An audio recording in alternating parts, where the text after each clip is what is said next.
ज्ञान विज्ञान सिखाते श्रीहरि करते भेद, माया तजी जो शरण गहे पावे मोक्ष के मेद।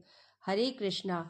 आप सभी का दिन शुभ और मंगलमय हो। भगवान श्री कृष्ण और राधा रानी की कृपा आप सभी पर सदा सर्वदा बनी रहे। आज हम सुनेंगे भगवान श्री कृष्ण की भगवत गीता का ज्ञान विज्ञान योग अध्याय 7। यह अध्याय भगवान श्री कृष्ण द्वारा अर्जुन को दी गई शिक्षा का महत्वपूर्ण हिस्सा है। इसमें भगवान ने अपने दिव्य ज्ञान और विज्ञान को विस्तार से समझाया है। इस अध्याय में श्री कृष्ण ने समझाया है कि उनकी माया को समझ पाना आसान नहीं है। केवल वही मनुष्य इस माया से पार पा सकते हैं जो भगवान में पूरी तरह समर्पित है। यह अध्याय श्री कृष्ण की दिव्य विभूतियों और उनकी माया के रहस्यों को उजागर करता है। यह समझाता है कि भगवान ही इस सृष्टि के मूल हैं और उनकी शरण में जाने से ही मोक्ष संभव है। यह अध्याय भक्तों को भक्ति और ज्ञान के मार्ग पर आगे बढ़ने के लिए प्रेरित करता है। तो हम श्री कृष्ण के चरणों में प्रणाम करते हुए आज का 7वां अध्याय प्रारंभ करते हैं। भगवान शिव कहते हैं, पार्वती, अब मैं 7वें अध्याय का महात्म्य बतलाता हूँ, जिसे सुनकर कानों में अमृत राशि भर जाती है। पाटलिपुत्र नामक एक दुर्गम नगर है, जिसका गोपुर अर्थात द्वार बहुत ही ऊंचा है। उस नगर में शंकुकर्ण नामक एक ब्राह्मण रहता था। उसने वैश्यवृत्ति का आश्रय लेकर बहुत धन कमाया, किंतु न तो कभी पितरों का तर्पण किया और न देवताओं का पूजन ही किया।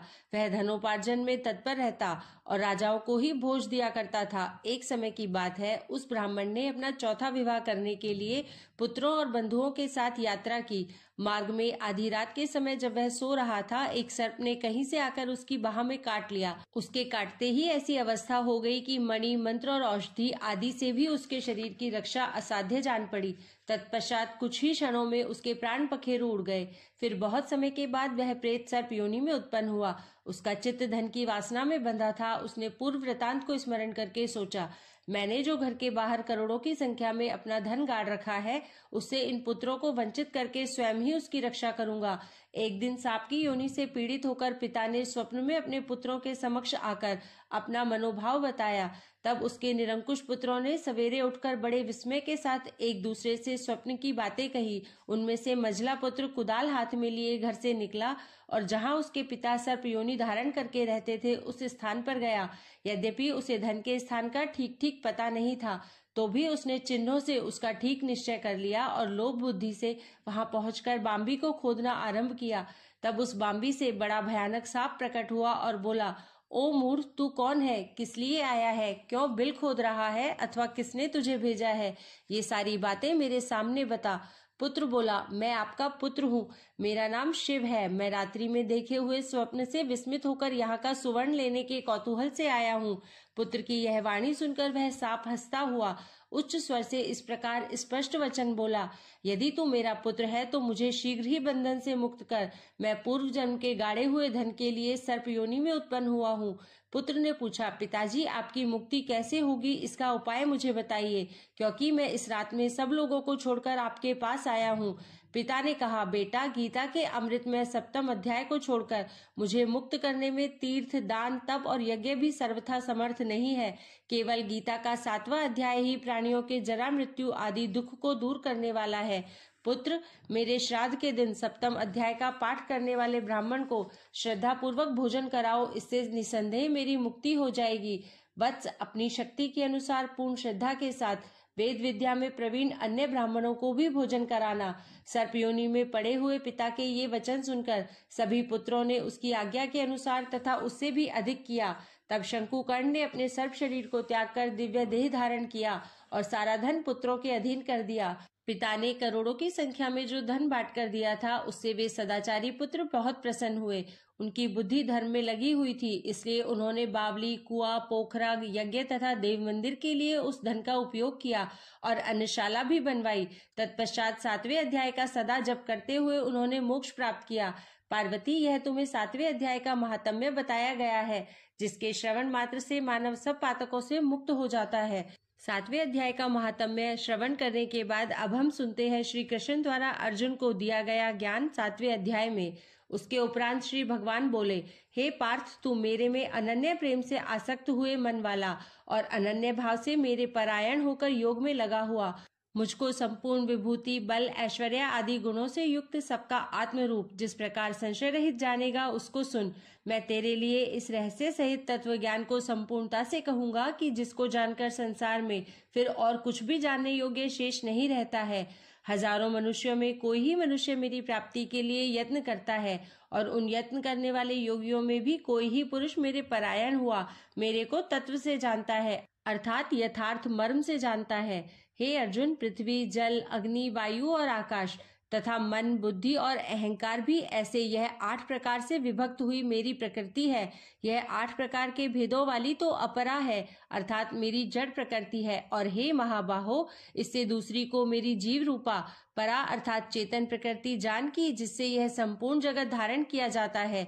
हे अर्जुन, तू ऐसा समझ कि संपूर्ण भूत इन दोनों प्रकृतियों से ही उत्पत्ति वाले हैं और मैं संपूर्ण जगत का उत्पत्ति तथा प्रलय रूप हूँ, अर्थात संपूर्ण जगत का मूल कारण हूँ। इसलिए हे धनंजय, मेरे से सिवा किंचन मात्र भी दूसरी वस्तु नहीं है। यह संपूर्ण जगत सूत्र में सूत्र के मणियों के सदृश मेरे में गुथा हुआ है।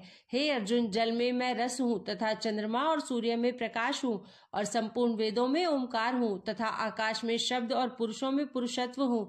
पृथ्वी में पवित्र गंध और अग्नि में तेज हूँ और संपूर्ण भूतों में उनका जीवन हूँ, अर्थात जिससे वे जीते हैं वह मैं हूँ और तपस्वियों में तप हूँ।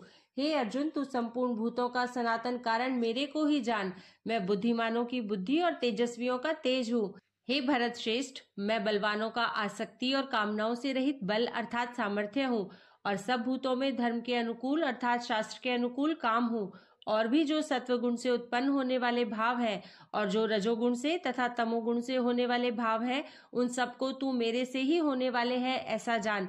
परंतु वास्तव में उनमें मैं और वे मेरे में नहीं है। गुणों के कार्य रूप सात्विक, राजस और तामस, इन तीनों प्रकार के भावों से अर्थात राग, द्वेष आदि विकारों से और संपूर्ण विषयों से यह सब संसार मोहित हो रहा है। इसलिए इन तीनों गुणों से परे मुझ अविनाशी को तत्व से नहीं जानता, क्योंकि यह अलौकिक अर्थात अति अद्भुत त्रिगुणमयी मेरी योग माया बड़ी दुस्तर है। परंतु जो पुरुष मेरे को ही निरंतर भजते हैं वे इस माया को उल्लंघन कर जाते हैं, अर्थात संसार से तर जाते हैं। ऐसा सुगम उपाय होने पर भी माया द्वारा हरे हुए ज्ञान वाले और आसुरी स्वभाव को धारण किए हुए तथा मनुष्यों में नीच और दूषित कर्म करने वाले मूढ़ लोग तो मेरे को नहीं भजते हैं। हे भरतवंशियों में श्रेष्ठ अर्जुन, उत्तम कर्म वाले अर्थार्थी, आर्त, जिज्ञासु और ज्ञानी अर्थात निष्कामी, ऐसे 4 प्रकार के भक्तजन मेरे को भजते हैं। उनमें भी नित्य मेरे में एक ही भाव से स्थित हुआ अनन्य प्रेम भक्ति वाला ज्ञानी भक्त अति उत्तम है, क्योंकि मेरे को तत्व से जानने वाले ज्ञानी को मैं अत्यंत प्रिय हूँ और वह ज्ञानी मेरे को अत्यंत प्रिय है। यद्यपि ये सभी उदार है अर्थात श्रद्धा सहित मेरे भजन के लिए समय लगाने वाले होने से उत्तम है, परंतु ज्ञानी तो साक्षात मेरा स्वरूप ही है, ऐसा मेरा मत है। क्योंकि वह स्थिर बुद्धि ज्ञानी भक्त अति उत्तम गति स्वरूप मेरे में ही अच्छी प्रकार स्थित है। जो बहुत जन्मों के बाद अंत के जन्म में तत्व ज्ञान को प्राप्त हुआ ज्ञानी सब कुछ वासुदेव ही है, अर्थात वासुदेव के सिवा अन्य कुछ है ही नहीं। इस प्रकार मेरे को भजता है वह महात्मा अति दुर्लभ है। हे अर्जुन, जो विषयासक्त पुरुष है वे तो अपने स्वभाव से प्रेरे हुए तथा उन भोगों की कामना द्वारा ज्ञान से भ्रष्ट हुए उस नियम को धारण करके अर्थात जिस देवता की पूजा के लिए जो नियम लोक में प्रसिद्ध है उस नियम को धारण करके अन्य देवताओं को भजते हैं अर्थात पूजते हैं। जो सकामी भक्त जिस देवता के स्वरूप को श्रद्धा से पूजना चाहता है उस भक्त की मैं उस ही देवता के प्रति श्रद्धा को स्थिर करता हूँ। वह पुरुष उस श्रद्धा से युक्त हुआ उस देवता के पूजन की चेष्टा करता है और उस देवता से मेरे द्वारा ही विधान किए हुए उन इच्छित भोगों को निसंदेह प्राप्त होता है। परंतु उन अल्प बुद्धि वालों का वह फल नाशवान है तथा वे देवताओं को पूजने वाले देवताओं को प्राप्त होते हैं और मेरे भक्त चाहे जैसे ही भजे शेष में वे मेरे को ही प्राप्त होते हैं। ऐसा होने पर भी सब मनुष्य मेरा भजन नहीं करते। इसका कारण यह है कि बुद्धिहीन पुरुष मेरे अनुत्तम अर्थात जिससे उत्तम और कुछ भी नहीं ऐसे अविनाशी परम भाव को अर्थात अजन्मा अविनाशी हुआ भी अपनी माया से प्रकट होता हूँ, ऐसे प्रभाव को तत्व से न जानते हुए मन इंद्रियों से परे मुझ सच्चिदानंद घन परमात्मा को मनुष्य की भांति जन्मकर व्यक्ति भाव को प्राप्त हुआ मानते हैं। अपनी योग माया से छिपा हुआ मैं सबके प्रत्यक्ष नहीं होता हूँ, इसलिए यह अज्ञानी मनुष्य मुझ जन्म रहित अविनाशी परमात्मा को तत्व से नहीं जानता है, अर्थात मुझे जन्मने और मरने वाला समझता है। हे अर्जुन, पूर्व में व्यतीत हुए और वर्तमान में स्थित तथा आगे होने वाले सब भूतों को मैं जानता हूँ, परंतु मेरे को कोई भी श्रद्धा भक्ति रहित पुरुष नहीं जानता, क्योंकि हे भरतवंशी अर्जुन, संसार में इच्छा और द्वेष से उत्पन्न हुए सुख दुख आदि द्वंद्व रूप मोह से संपूर्ण प्राणी अति अज्ञानता को प्राप्त हो रहे हैं, परंतु निष्काम भाव से श्रेष्ठ कर्मों का आचरण करने वाले जिन पुरुषों का पाप नष्ट हो गया है, वे राग द्वेष आदि द्वंद्व रूप मोह से मुक्त हुए और दृढ़ निश्चय वाले पुरुष मेरे को सब प्रकार से भजते हैं।